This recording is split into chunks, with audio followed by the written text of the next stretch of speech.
नमस्कार.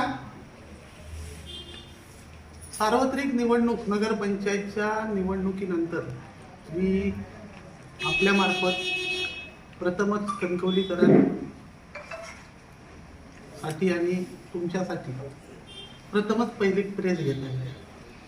आज मी सार्वत्रिक निवडणूक हरल्यानंतर उमेदवाराची नगरसेवकाची तरी सुद्धा मला माझ्या भारतीय जनता पक्षाने नगरपंचायतीत स्वीकृत सदस्य म्हणून काम करण्याची संधी दिली.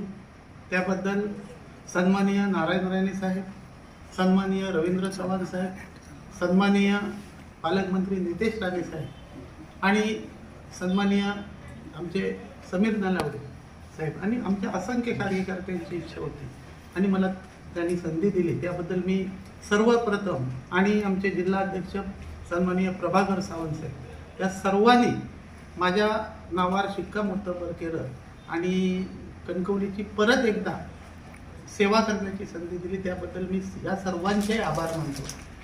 कणकवलीच्या निवडणुकीत नगराध्यक्ष म्हणून सन्माननीय संदेश पारकर असतील आणि आता उपनगराध्यक्ष म्हणून बाबू नाईक असतील यांचा सुद्धा मी अभिनंदन करतो. कणकवलीकरांनी सर्वात 5406 सर्वाधिक भारतीय जनता पक्षाला मतदान केलं. या मतदारांचे सुद्धा मी आभार मानतो आणि ज्यांनी आम्हाला मतदान केलं नाही त्यांचे सुद्धा मी आभार मानतो. मुळात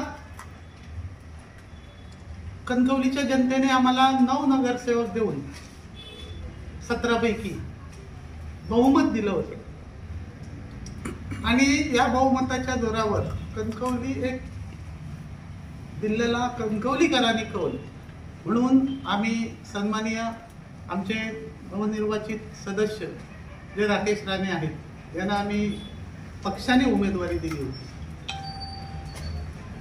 एक गावराटीतील व्यक्ती आमच्या ग्रामीण भागातील गाव जो एक कणकवली शहरात शहरीकरण आणि गाव जी गावराटीतील व्यक्ती आणि मानकरी कुटुंबातील गावाच्या मानकरी कुटुंबातील एक व्यक्ती आम्ही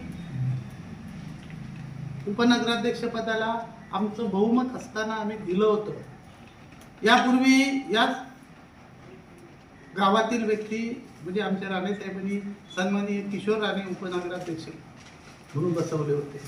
त्यानंतर सन्माननीय बाबू उर्फ रवींद्र गायकवाड यांनाही बसवलं होतं. आमची अपेक्षा होती की गावातील व्यक्तींना नेहमी आपण एक सन्मान देत असतो. आपले अधिकचं मतदान शासनाने मिळालेल्या अधिकाराचा वापर करून नगराध्यक्ष संदेश पारकर नेहमी माझं गाव म्हणून सांगत ते फिरत असतात, नेहमी त्याचा उल्लेख करत असतात.